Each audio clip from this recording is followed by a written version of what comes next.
Welcome to my YouTube channel. आज मैं लोग पढ़ाऊँगा electric field due to dipole. इसमें जो दूसरा केस आज मैं पढ़ाऊँगा, इसके पहले केस मैं पढ़ा चुका हूँ कि जो electric field due to dipole at axial position. आज मैं पढ़ाऊँगा इक्वेटोरियल पोजीशन पे क्या होगा आपका electric field due to dipole. इसमें देखिएगा, इसके डायग्राम समझिएगा, क्योंकि इसमें डायग्राम जो है बहुत अजीब है। इस डायग्राम समझ लेंगे तो कोई दिक्कत नहीं होगा, क्योंकि देखिए फिजिक्स कुछ कॉन्सेप्ट होते हैं, कई चैप्टरों को मिला के दिया होता है, तो इसलिए थोड़ा समझने में इसको टाइम लगता है, लेकिन समझ में आ जाएगा। एक बार समझ लिए कॉन्सेप्ट तो कोई दिक्कत नहीं होता है। ठीक है, देखिएगा। अब देखिए, सबसे पहले हमने क्या लिया है कि जो ये ए और बी है, ये क्या इलेक्ट्रिक डाइपोल है। इलेक्ट्रिक डाइपोल जानते किसे कहते हैं आप लोग? इलेक्ट्रिक फील्ड डाइपोल ये वो चीज़ होता है कि जब दो चार्ज इक्वल मैग्नीट्यूड के और उनका नेचर अपोजिट हो, उनके बीच की डिस्टेंस जो है बहुत कम होती है, उस पूरे सिस्टम को हम लोग इलेक्ट्रिक डाइपोल बोलते हैं। ठीक है। अब इसमें देखिए क्या जो हम समझाना चाह रहे हैं यहाँ पे देखिएगा कि हमें इलेक्ट्रिक फील्ड इस पॉइंट पे निकालना है। ठीक है, यहाँ पे। ठीक है, अब देखिएगा यहाँ पे इलेक्ट्रिक फील्ड हम कहाँ निकालना है? पी पॉइंट पे निकालना है। किसके कारण निकालना है? एक प्लस चार्ज के कारण, एक माइनस चार्ज के कारण। ठीक है, हमें कहाँ से निकालना है? पी पे निकालना है बी से। ठीक है, तो देखिएगा जो बी पे चार्ज रखा है, प्लस रखा है, उसके कारण जो इलेक्ट्रिक फील्ड है वो दूर जा रहा है। आपको बताया गया होगा कि प्लस चार्ज से इलेक्ट्रिक फील्ड दूर चल जाता है। ठीक है, और माइनस चार्ज के पास जाता है। तो देखिए यहाँ पे प्लस चार्ज है, इसलिए इलेक्ट्रिक फील्ड इससे दूर जा रहा है, और यहाँ पे देखेंगे माइनस चार्ज है, इसलिए इसके इलेक्ट्रिक फील्ड पास आ रहा है। यानी इसमें दो इलेक्ट्रिक फील्ड प्रोड्यूस हो रहे हैं। ठीक है, क्रिएट हो रहे हैं। तो दोनों को देखिए, दोनों जो है विदा कोई डायरेक्शन में नहीं है, ना तो एक्स एक्सिस में लग रहा है ना ही वाई एक्सिस में, दोनों में लग रहा है। तो दोनों में लग रहा है तो इसको हम लोग क्या करते हैं, जब कोई चीज़ ना देखिए, जब दो में होती है ना, दोनों में लगता है, तो उसमें हम कहते हैं कि नहीं हमारे पास वो कितना होगा। जैसे कहा जाए कि कोई लड़का है, कोई आप पार्टिसिपेट कर रहा है, कोई चीज़ दे रहा है, जैसे मान लीजिए हमारा ये है थैला है, इसमें भर रहा है, इसमें भर रहा है, कहेगा मैं दोनों को दिया हूँ, तो पूछा जाएगा कि किस में कितना दिए हो। तो ये चीज़ हमें देखना होता है कि तुम उसमें शेयर किए हो, कितना किए हो, ये चीज़ देखना होता है। तो ये जो शेयर हो रहा है हमको पता नहीं है, तो एक्स एक्सिस में है ये, वाई एक्सिस में भी, दोनों में है। तो हमें एक्स एक्सिस में निकालना इलेक्ट्रिक फील्ड, और वाई एक्सिस में इसका कितना इसका पार्ट इसमें यूज़ हुआ है वो देखना हमको। ठीक है, तो यहाँ पे देखिएगा तो अब ये जो है हमको दिखाना, यहाँ पे देखिएगा। सबसे पहले इसको डायग्राम को समझा जाए। इस तरीके से है ये डायग्राम, देखिएगा इस तरीके से। ठीक है, और यहाँ पे थीटा है, यहाँ पे पी आपका, यहाँ पे E1 है। ठीक है, और यहाँ पे आपका E2 है, यहाँ पे एंगल थीटा ये भी है। ठीक, तो अब हमें निकालना ये है कि इस जैसे ये आपका वाई एक्सिस हुआ ये वाला, और ये भी वाई एक्सिस हुआ, और ये जो है एक्स एक्सिस हुआ। ठीक है, यहाँ पे देखा जाए तो ये भी एक वाई एक्सिस है, ये भी आपका वाई एक्सिस है। ठीक है, जो ये होगा वही ये भी होगा। ठीक है, तो यहाँ से समझिएगा कि ये देखा जाए तो ये एक तरह से परपेंडिकुलर होगा, ये बेस होगा, ये हाइपोटेनस होगा। ठीक है, तो अगर देखा जाए ये, हम अगर कुछ नाम देके लिख दिया जाए इसको कि सॉरी LMN, वो तो यूज कर चुके हैं, यहाँ Q यूज़ कर लीजिए। ठीक है, अब देखिए यहाँ पे इस वाले ट्रायंगल में हम यूज़ कर रहे हैं, देखिएगा ट्रायंगल, इन ट्रायंगल, यहाँ पे कुछ नाम दे दीजिए, S और R दे दीजिए। ठीक है, यहाँ पे देखिएगा, यहाँ पे ट्रायंगल PLS में, PLS। ठीक, साइन थीटा इक्वल टू क्या होगा? ये होता है परपेंडिकुलर अपॉन हाइपोटेनस। तो ये जो होगा ये वाला, ये हाइपोटेनस है, ये वाला, ये E1 है, इसी को हम लोग E1 बोलेंगे। तो परपेंडिकुलर कितना होगा? इसका परपेंडिकुलर है आपका LS है, और हाइपोटेनस इसका E1 है, तो ये हो जाएगा साइन थीटा यहाँ पे। तो क्रॉस मल्टीप्लाई LS बराबर कितना होगा? E1 sine theta. अब देखिए जितना ये होगा वही इधर भी होगा, तो इसको लिखेंगे E1 साइन थीटा। ठीक है, निकल गया। ऐसे ही कास निकालेंगे तो कॉस थीटा इक्वल टू होता है बेस अपान हाइपोटेनस। ये हो गया, इसमें बेस क्या है आपका ये तो हम यूज़ कर चुके हैं, इसको नहीं लिखना। PL अपॉन हाइपोटेनस तो वही होगा, PS होगा। ठीक है, तो यहाँ पे ये PL है, यहाँ पे E1 है, ये कॉस थीटा है, तो PL बराबर कितना होगा? E1 cos theta. ठीक, यहाँ लिख दीजिए। यहाँ पे अगर देखा जाए कितना होगा? E1 cos theta. ये इस ट्रायंगल के कारण निकला। अब इस ट्रायंगल के कारण भी निकालेंगे ना, तो जो ये आएगा आपका, ये आएगा E2 sin थीटा, और ये जो आएगा, तो ये तो आ गया ये वाला, ये आएगा E2 cos थीटा। ठीक, यानी दो जो हैं एक वाई एक्सिस में लग रहे हैं। यहाँ पे E1 sin थीटा है, और यहाँ पे क्या है, नीचे की तरफ E2 sin थीटा है। यहाँ पे क्या है, E1 cos थीटा लिख सकते हैं यहाँ पे, और E2 cos थीटा। ठीक है, ये हो गया इतना, ये लिख लीजिए इसको। आगे देखिएगा, ये तो मेन हमने जो लाना था वो ला दिया। अब देखिए हमें लिखना क्या है कि इसके कारण जो इलेक्ट्रिक फील्ड है वो कितना होगा, और इसके कारण निकालना। तो हम लिखेंगे सबसे पहले कि E1 sin theta and E2 sin theta, they are equal magnitude, परिमाण होता है इसका मतलब, but in opposite side.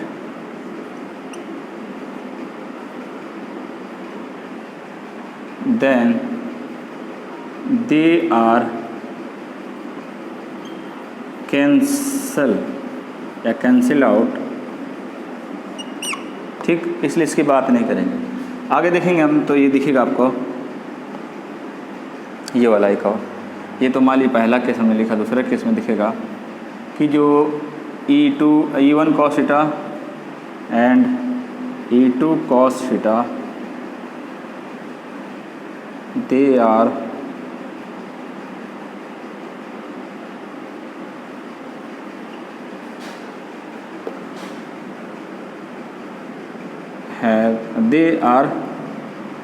Same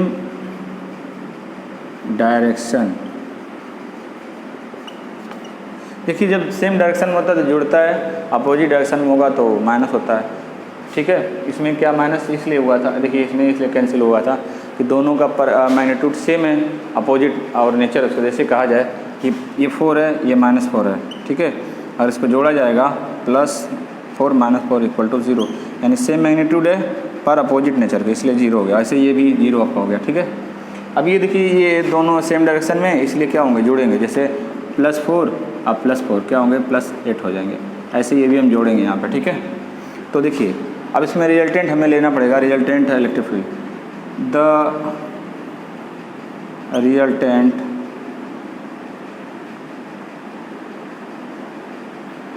electric field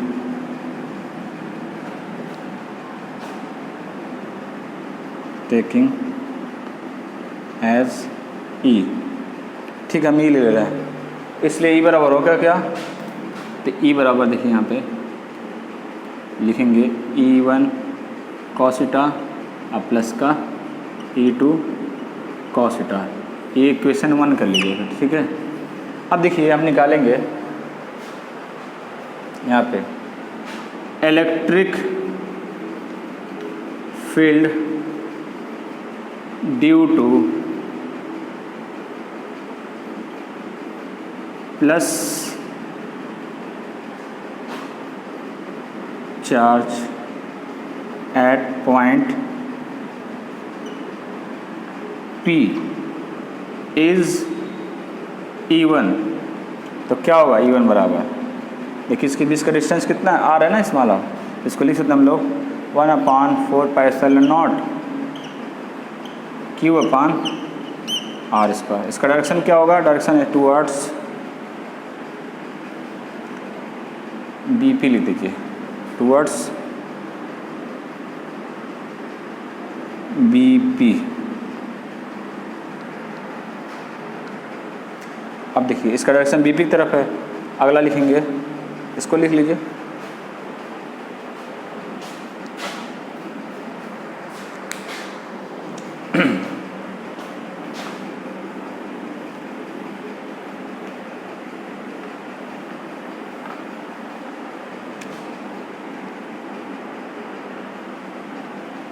electric field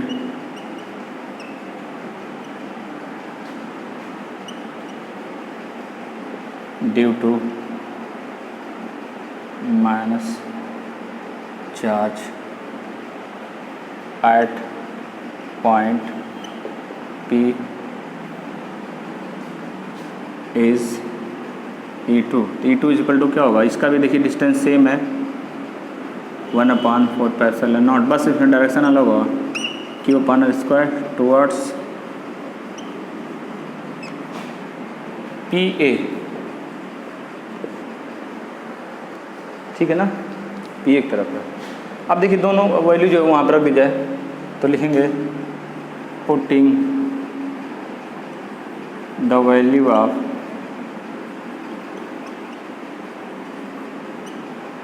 E1 and E2 in equation 1। इसको 1 तो लिखा है, ठीक है, रख दीजिए इसमें। T बराबर क्या होगा, सॉरी 1/4πε0 Q/r² cos थीटा, इसका भी वही वैल्यू है 1/4πε0 Q/r²।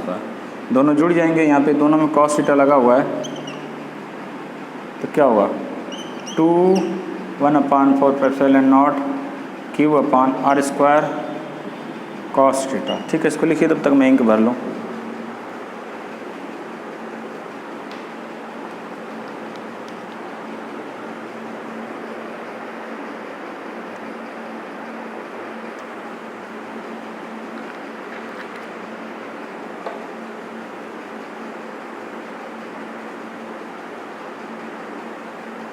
जल्दी चक्कर में के गिर गया, ठीक है। देखिएगा यहाँ पे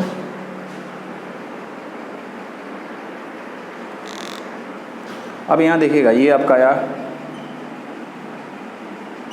2, ये 4πε0 है Q/r² cos थीटा, ठीक है।